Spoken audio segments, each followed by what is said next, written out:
Bapak yang justifikasi gitu loh. Oh, Ya, iya. tapi kalau ingin melanjutkan program yang kemarin dengan mitra yang sama, juga berikan justifikasi gitu. Kenapa program itu akan berlanjut dan dengan mitra yang sama gitu. Jadi berikan justifikasi gitu. Oke, terima kasih Prof. Baik, ya.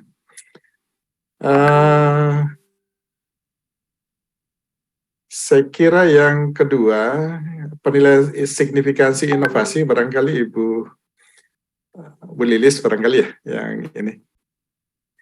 Baik Pak Jun, oke. Baik, baik Pak Jun, terima kasih ya. Oke, nah ini terkait dengan penilaian ya. Terkait yang pertama dengan penilaian ya, memang pada tadi penilaian itu adalah untuk proposal awal dan proposal lengkap. Nah, untuk proposal awal kriteria penilaiannya itu sama, baik untuk skema A maupun skema B. Nah, yang berbeda adalah untuk proposal lengkap. Nah, tadi untuk proposal awal ini yang 40% itu adalah signifikansi manfaat inovasi atau reka cipta. Nah, tentu kan ini manfaat inovasi atau reka cipta tergantung dari permasalahan yang disampaikan oleh Bapak tadi Pak Sujono ya. Tergantung dari permasalahan yang disampaikan oleh Bapak, permasalahan yang dihadapi oleh Dudi, atau Bapak tadi fokusnya ke B ya, barangkali permasalahan yang dihadapi oleh masyarakat, lalu kemudian juga dampaknya, besaran dari permasalahan itu, mungkin juga apa yang sudah pernah dilakukan atau sudah ada pernah dilakukan. Nah, sehingga solusi yang Bapak tawarkan itu apakah nanti akan lebih baik dari solusi-solusi yang sudah pernah dicobakan. Nah, jadi inilah jadi signifikansi kemanfaatan reka cipta yang Bapak usulkan itu harus ditunjukkan bahwa inilah solusi yang paling tepat dibandingkan dengan solusi-solusi mungkin yang sudah pernah dicoba. Jadi solusi yang sekarang ini Bapak lebih baik sehingga bisa menyelesaikan permasalahan yang dihadapi. Nah, lalu kemudian tadi tentang kepariwisataan, apakah ditambah dengan aktivitas lain. Jadi begini Bapak Ibu, di dalam membuat proposal ini kita tidak bisa seperti hanya meletakkan berbagai jenis makanan di dalam piring tanpa jelas ceritanya dari awal. Jadi mengapa tadi pada bagian 1 untuk setiap proposal, baik itu proposal awal ya, kita berbicara mengenai proposal awal dulu, apa yang harus disampaikan.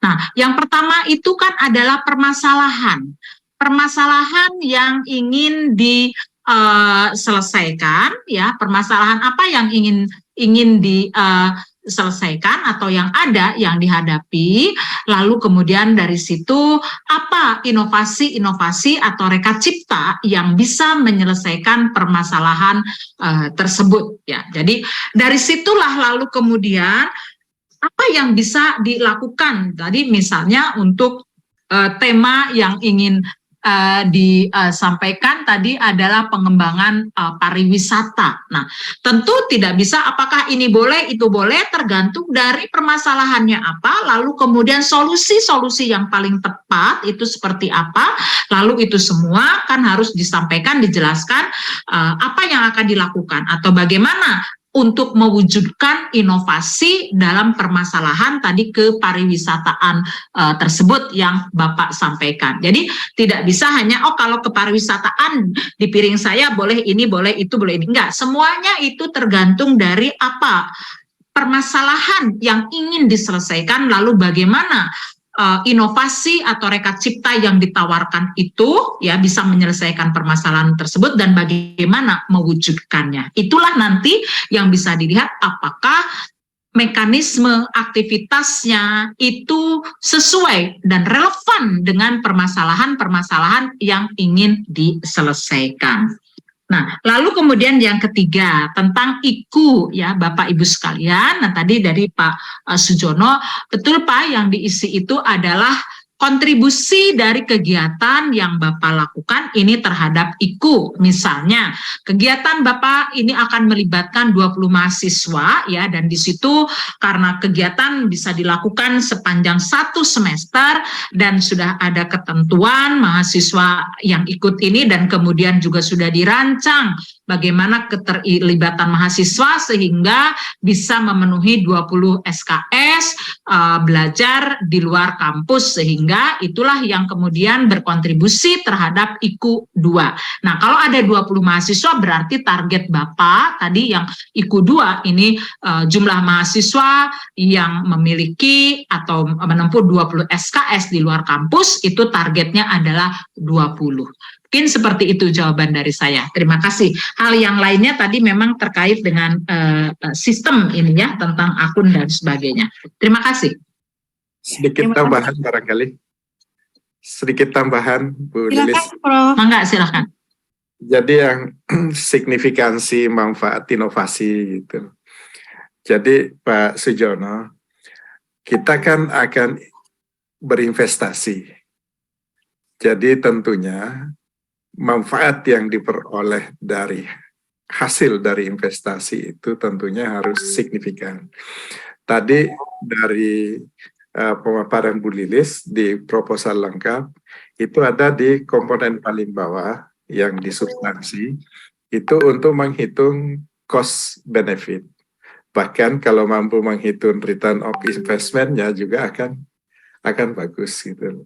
Jadi benefit tangible dan intangible-nya bisa disampaikan gitu. Saya kira itu tambahan saja. Ya, terima kasih. Baik, terima kasih Prof. Jun. Mungkin dari Mas Martin, tadi ada pertanyaan terkait teknis. Mas Martin mungkin bisa menanggapi. Oke, siap. Baik, terima kasih Manggi. Ya, tadi kalau saya coba ingat pertanyaan pertama itu terkait dengan akun, apakah harus registrasi ulang kalau sudah memiliki akun? Enggak, tidak jawabannya, karena akun ini kan sudah terintegrasi dengan ENI dan Diprediksi. Jadi kita tidak usah mendaftarkan ulang, cukup melanjutkan saja dan membuat kriteria baru untuk mendapatkan matching. Mungkin itu jawaban dari saya, Mbak. Ada lagi nggak?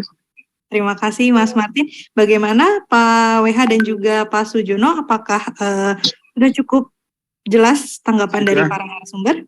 Ya, terima kasih. Sudah cukup jelas. Baik, terima kasih Pak Sujono.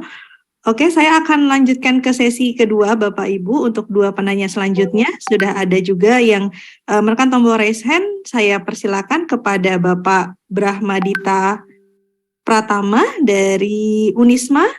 Silakan Pak Brahmadita. Baik, Assalamualaikum warahmatullahi wabarakatuh. Terima kasih Ibu atas kesempatan untuk bertanya. Di sini kita dari Peternakan Unisma kan ingin mengajukan kembali proposal ke DRK, namun dengan mitra dan tema yang berbeda. Pada tema yang kedua ini kita akan lebih kepada pengabdian penanganan pasca wabah PMK Ibu di desa di Kota Batu, Malang. Nah, permasalahannya ini kan dalam skema kalau dilihat itu cocoknya kepada skema B1 karena kita pengabdian kepada masyarakat memberikan solusi atas permasalahan keterpurukan peternak yang setelah PMK melalui beberapa manajemen pakan dan pemerahan gitu ya. Nah, jadi permasalahannya kalau kita menggunakan skema B kan peralatan itu dalam anggaran biaya itu tidak diperkenankan untuk mengadakan suatu peralatan. Nah, sedangkan solusi dari permasalahan itu kita harus membuat suatu alat, yaitu alat seperti pembuat mineral block dan juga wafer pakan untuk perbaikan secara nutrisi, juga dengan adanya mesin perah di sana Ibu untuk meningkatkan penghasilan peternak gitu dan juga produksi susu yang ada di sana karena wabah PMK ini merugikan peternak sekali begitu. Lalu pertanyaan yang kedua terkait dengan honor narasumber. Nah, ini kan kita rencananya akan mendatangkan narasumber dari luar kota yaitu dari Bogor sedangkan kita dari Malang. Nah, apakah boleh ada biaya akomodasi dan juga transportasi narasumber yang akan kita hadirkan untuk menjawab permasalahan yang ada di desa itu? Begitu kira-kira Ibu. Terima kasih. Baik, terima kasih Pak Brahma. Baik. Mungkin mau langsung ditanggapi Bu Lilis atau saya? Ya. Oke, silakan.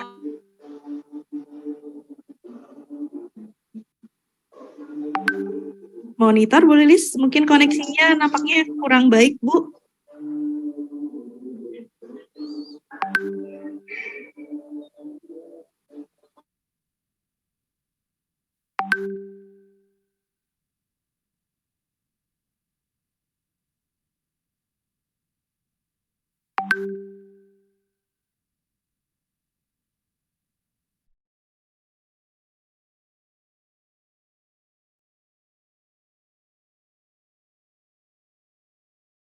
Recording in Sepertinya progress. saya terlempar, Mbak Anggi. Oke, Ibu mohon maaf sebentar. Ya, teman-teman panitia bisa dibantu untuk Saya sudah join lagi. join lagi ya, Bu ya. Ya, tadi terlempar. Baik, Bu Lilis, mungkin kita tampung dulu ya, Bu, karena baru satu. Oke, ya, baik. Satu Jadi lagi, satu saya tadi persilakan. peralatan ya. Peralatan untuk skema B, baik ya. Kemudian honor narsum, Bu, nanti bisa saya bacakan kembali untuk pertanyaannya. Ya. Tadi Selanjutnya, jelek banget koneksi saya. Iya, silakan Mbak Anggi. selanjutnya saya persilakan kepada Bapak Andreas dari STIA Pembangunan. Silakan Pak Andreas. Ya, bisa terdengar suara saya? Terdengar Pak Andreas, silakan. Terima kasih atas kesempatannya. Perkenalkan, nama saya Andreas Dwi Mahendrawan dari STIA Pembangunan Jember. Wah, terima kasih atas paparannya terkait materi matching fund pada sore hari ini. Prof. Lilis, Prof. Junaidi, dan Pak Martin. Ini sangat membantu sekali memberikan pencerahan. Tetapi karena saya masih baru begitu, ada beberapa hal yang perlu saya tanyakan. Yang pertama terkait tadi penjelasan dari Prof. Lilis terkait pengajuan proposal, bagaimana teknisnya sampai pengajuan RAP terkait matching fund ini. Tetapi pada saat penjelasan dari Pak Martin ternyata saat mengisi di akun matching fund itu ada dua tahap. Yang pertama itu mencari peluang cipta, dan yang kedua mengajukan kreasi reka. Nah, mohon penjelasannya lebih detail terkait dua poin ini. Terus yang kedua terkait mitra. Tadi di penjelasan Pak Martin pada poin B mengajukan kreasi reka itu ternyata kita menunggu ada mitra yang istilahnya mengklik kita untuk istilahnya match begitu terkait bagaimana kegiatan matching fund ini bisa berjalan. Nah, mohon pencerahannya. Itu yang kedua. Terus yang ketiga terkait penyusunan RAP. Nah, itu apakah ada standar khusus untuk penentuan besaran biaya? Misal kita didasarkan pada peraturan Kemenq atau standar biaya masukan. Mungkin itu saja, ada 3 poin. Matur nuwun, saya kembalikan ke Bu Anggita. Terima kasih. Baik, terima kasih banyak Pak Andreas dari Jember ya Pak ya. Tadi ada 2 penanya, Prof. Lilis dan juga Prof. Jun. Tadi pertanyaan pertama dari Pak Brahma ini tadi terkait skema B1 cocoknya, namun peralatan tidak diperkenankan. Bagaimana itu kira-kira Prof. Jun dan juga Prof. Lilis. Kemudian pertanyaan keduanya tadi terkait honor narsum, karena mengingat narsum dari Bogor, kemudian bagaimana terkait akomodasi dan juga transportnya. Kemudian tadi pertanyaan kedua dari Pak Andreas, ada 3 pertanyaan, mungkin bisa langsung saja ditanggapi. Prof. Jun atau Prof. Lilis, dipersilakan. Baik. Oke, mau Pak Jun dulu mangga? Saya nanti menambahkan, kalau mau Pak Jun dulu, mangga silahkan. Sepertinya apa koneksinya ya? Oke, baik. Kalau begitu mungkin nanti Pak Jun mohon menambahkan ya. Pak Jun, ya, baik. Pak Jun mohon menambahkan. Nah, ini terkait dengan skema B1.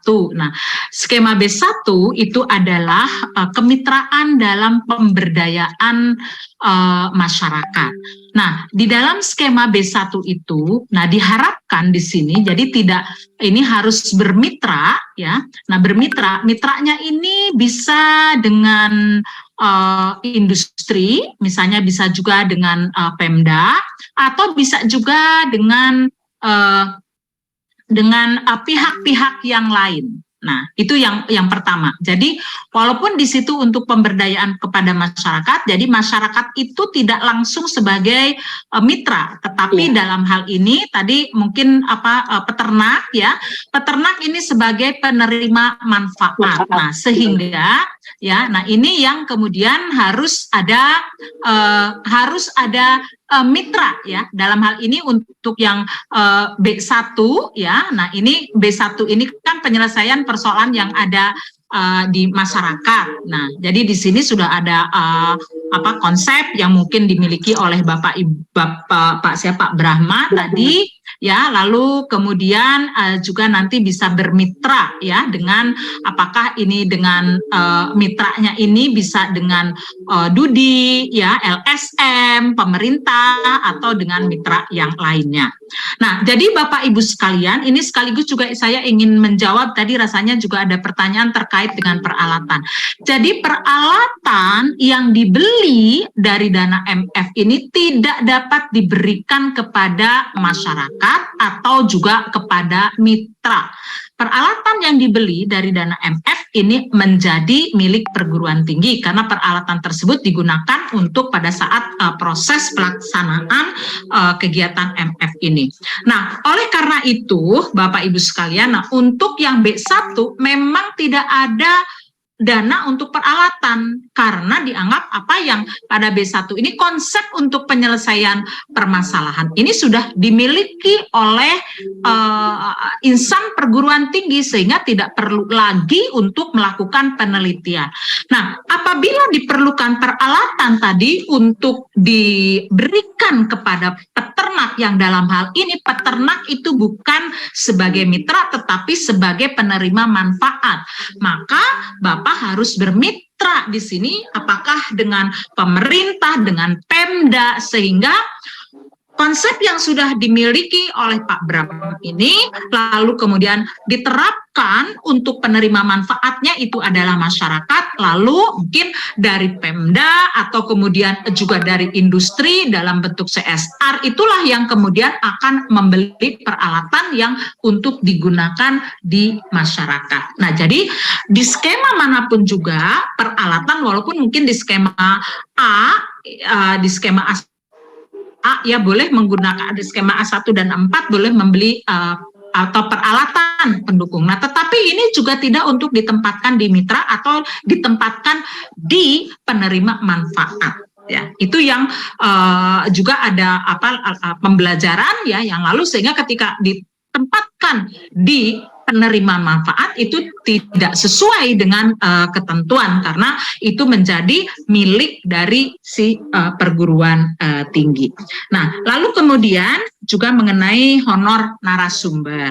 Nah, jadi Bapak Ibu sekalian untuk yang B1 ya, yang B1, nah ini mungkin tadi untuk penyelesaian persoalan masyarakat ini ada di B1.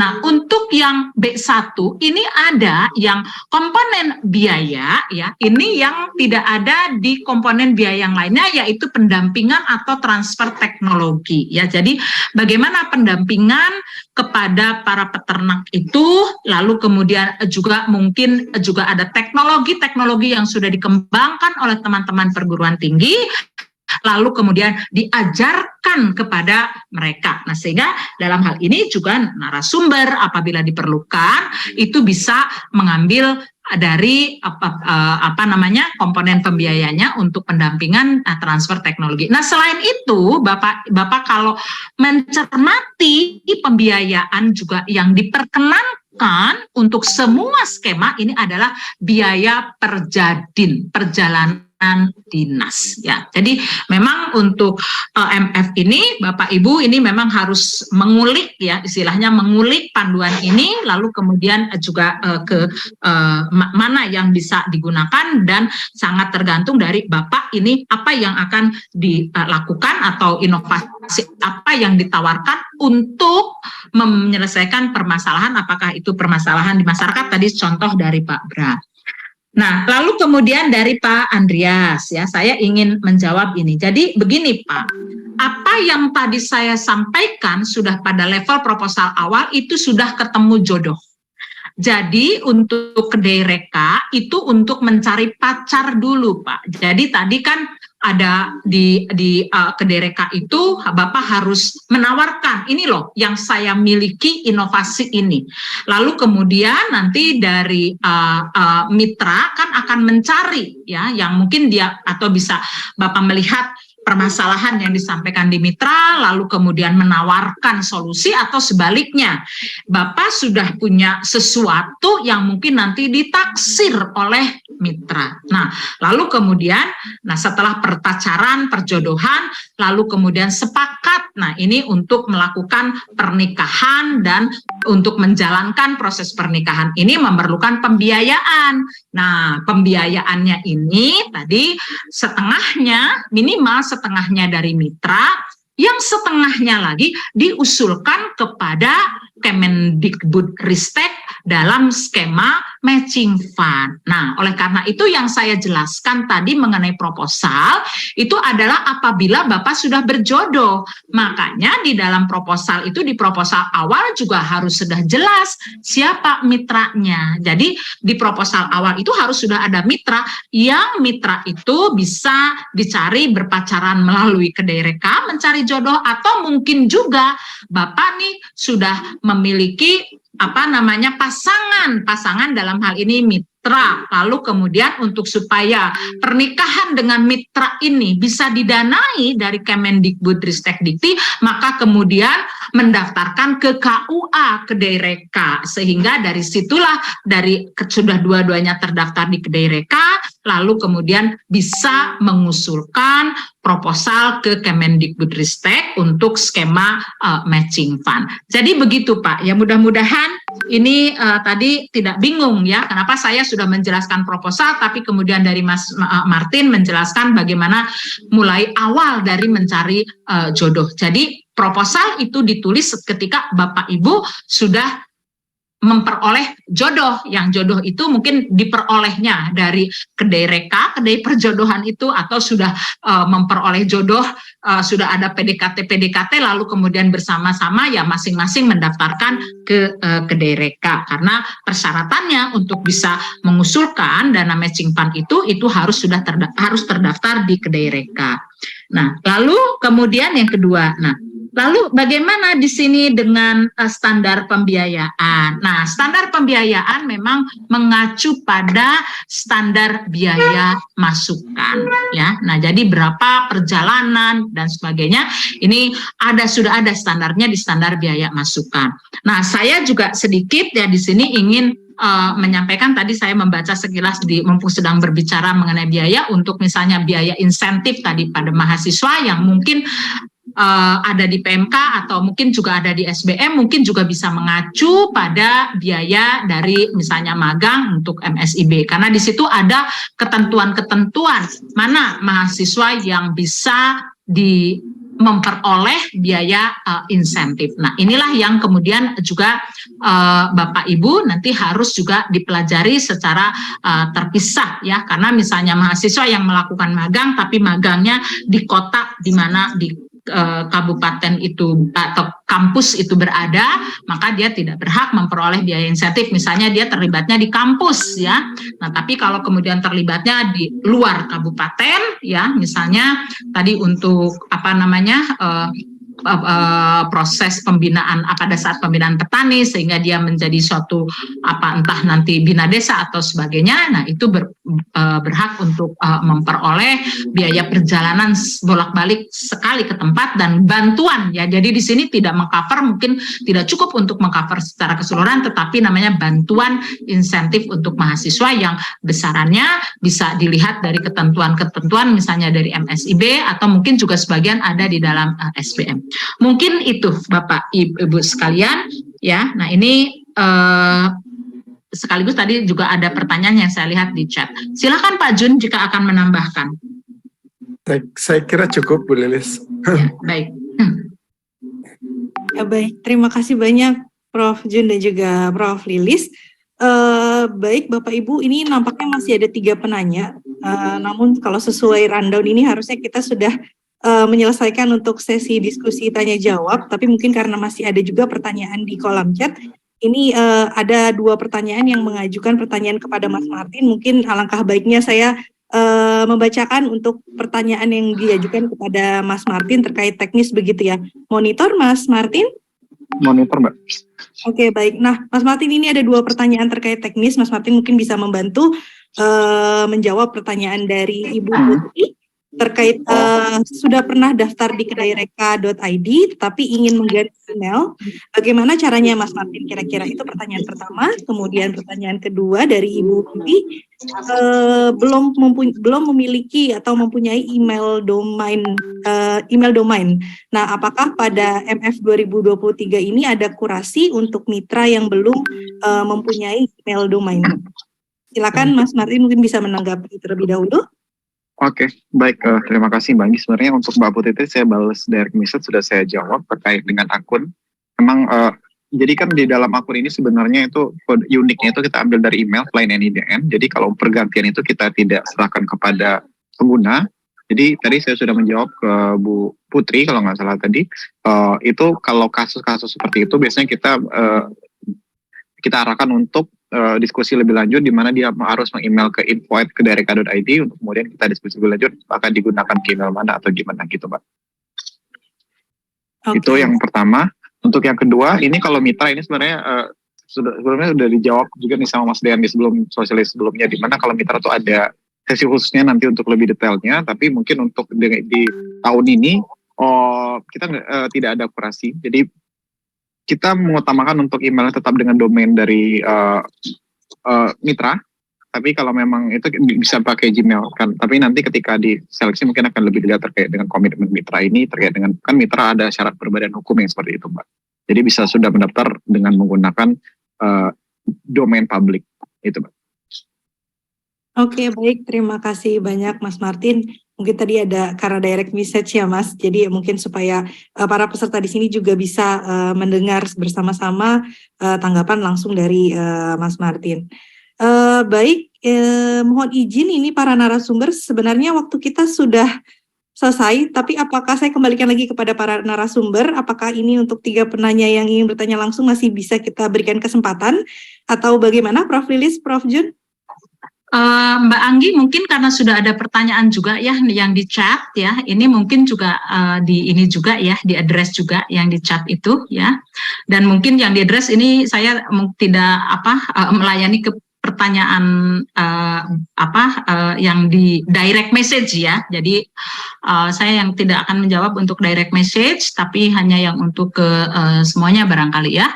Nah ini, jadi mohon tadi saya lupa menyampaikan bahwa pertanyaan itu jangan ke direct message karena kami tidak akan bisa melayani satu persatu ya, mungkin karena penanya ini juga sudah ditanyakan oleh yang lain dan kemudian ketika bertanya mungkin yang lain juga akan bertanya hal yang sama. Nah mungkin Mbak Anggi sebelumnya barangkali tadi sebagian sudah ada yang saya jawab ya, tetapi ada beberapa mungkin ini yang belum terjawab. Nah ini mungkin kalau bisa saya sudah mencoba meng-highlight ya mana yang mungkin terlewat, mungkin sebelum penanya langsung ini akan dijawab dulu ya. Mbak Anggi, bagaimana kalau begitu? Silakan Bu Lilis. Ya. Juga ada rekapannya, mungkin supaya lebih enak saya ingin membacakan atau Bu Lilis langsung ingin menanggapi? Langsung saja Mbak Anggi. Nah kebetulan saya sudah menyusul juga, nanti kalau ada yang terlewat saja barangkali Mbak Anggi. Oke, baik. Ya baik. Nah ini saya ada mencatat 2 ya, ini sebetulnya tadi terkait dengan eligibilitas ya, dengan satu pertama adalah jika tadi kan disampaikan bahwa pengusul itu tidak boleh sedang sekolah ya, lalu kemudian juga jumlah proposal ini satu pengusul ini hanya 1 boleh sebagai ketua, 1 boleh sebagai anggota. Nah lalu ada pertanyaan, kalau sekarang ini belum sekolah nanti kemudian dijadikan berjalan itu sekolah. Nah, sebetulnya kan sekolah dan tidak itu merupakan jangka panjang yang mungkin ketika seseorang berkeinginan untuk sekolah dari sekarang mungkin sudah punya target ya, bahwa tahun depan ini akan sekolah ya. Kenapa tadi disampaikan juga bahwa kalau sekolah ini fokusnya itu nanti akan terpecah ya. Padahal MF ini merupakan suatu pekerjaan yang berat yang dituntut untuk tadi mencapai luaran tertentu ya. Jadi luaran tertentu yang sudah ditargetkan. Nah, luaran itu sekaligus saya ingin menjawab itu adalah apa yang diperoleh dari kegiatan ya. Jadi kalau misalnya tadi dan luaran itu sebetulnya sudah kita pandu juga. Jadi Bapak Ibu kalau ngulik atau membaca dengan cermat dari panduannya itu sudah ada untuk masing-masing skema itu luaran-luaran wajib yang harus dicapai. Nah, sementara kalau indikator kinerja itu adalah pada mengacu pada IKU yang 8 itu. Jadi Bapak Ibu ini harus melihat dulu ya. Nah, mungkin itu. Nah, saya kira itu. Lalu kemudian tadi pengusul itu boleh dengan perguruan tinggi lain atau kemudian juga dengan lembaga lain, bukan sebagai mitra tetapi sebagai konsorsium, jadi sebagai pengusul ya. Jadi kalau Bapak Ibu berdua walaupun beda kementerian perguruan tingginya itu bukan sebagai mitra tetapi sebagai konsorsium dari pengusul. Mungkin saya itu saja dulu tambahannya. Terima kasih. Oke, nah termasuk ya Pak Jun, mangga Pak Jun ini ya. Mungkin dari kita dari yang sudah bertanya lebih dulu di chat ya. Terima kasih. Ya, jadi yang terkait sekolah dan misalnya sudah mendapatkan dan tiba-tiba sekolah. Jadi kita harus barangkali serius betul gitu bahwa ini MF ini is a serious business gitu. Jadi karena anggarannya besar, kita bermitra dengan pihak pihak lain. Kalau terbengkalai di tengah jalan, tanggung jawabnya terlalu besar gitu. Jadi jangan sampai itu kejadian. Jadi kalau ada rencana untuk sekolah tahun depan, sebaiknya jangan mengusulkan gitu, supaya jangan terjadi ini kalau terjadi bengkalai dan ini uang negara bisa jadi masalah itu di kemudian hari gitu. Jadi itu tambahan saja. Kemudian tadi yang saya lupa yang pertanyaannya Pak Andreas tentang RAB, nanti kalau Bapak Ibu menyusun ini, kalau kita menyusun anggaran, kita kan ini peneliti biasanya nggak terlalu paham gitu lah. Meskipun ada guide tabel tadi di panduan, nanti Bapak Ibu konsultasi dengan bagian keuangan di perguruan tingginya yang terbiasa menangani keuangan negara. Biasanya mereka bisa memberikan pandangan-pandangan supaya kita tidak salah gitu. Jadi saya kira itu tambahan saja barangkali Bu Lilis. Terima kasih Pak Jun. Ya. Oke, baik. Terima kasih banyak Prof. Lilis dan juga Prof. Jun. Sebenarnya ini masih banyak ya Prof. Lilis dan Prof. Jun, beberapa pertanyaan yang ada di kolom chat. Kami masih ada kurang lebih 7 pertanyaan yang belum terjawab. Mungkin satu pertanyaan lagi ya Bu Lilis ya, yang bisa saya bacakan untuk... Silahkan. Ya, karena Bu Novia ini dari awal nih pertanyaannya tadi. Jadi Bu Novia memiliki 3 pertanyaan Bu Lilis. Yang pertama terkait persyaratan pengusul. Nah, untuk ketua pengusul itu berasal dari perguruan tinggi Kemendikbud. Namun jika anggota pengusul berasal dari PT yang di non Kemendikbud, misalkan PT di bawah Kemenak begitu, apakah diperbolehkan? Kemudian pertanyaan kedua, jika tidak diperbolehkan, apakah boleh perguruan tinggi non Kemendikbud masuk menjadi mitra, bukan sebagai kolaborator pengusul? Kemudian pertanyaan ketiga, untuk mahasiswa apakah boleh doktoral? Berarti diperbolehkan ya untuk mahasiswa S3 yang sedang studi lanjut sebagai pengusul mahasiswa. Seperti itu Bu Lilis, Prof. Jun. Oke, baik. Pak Jun mungkin nanti bisa menambahkan Pak Jun. Ya. Nah, Ketua pengusul jelas dari insan perguruan tinggi di bawah binaan Kemendikbud. Tetapi tadi seperti juga sudah saya jelaskan sebetulnya sebelum ini bahwa pengusul bisa berkolaborasi dengan perguruan tinggi lain dan dengan lembaga penelitian.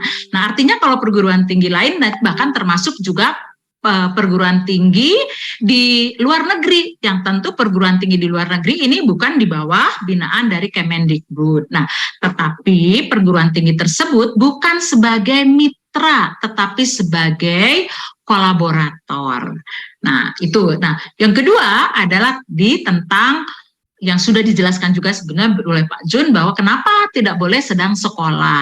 Jadi pengusul itu bukan mahasiswa. Pengusul itu mungkin dalam huruf kapital tidak boleh mahasiswa pengusulnya.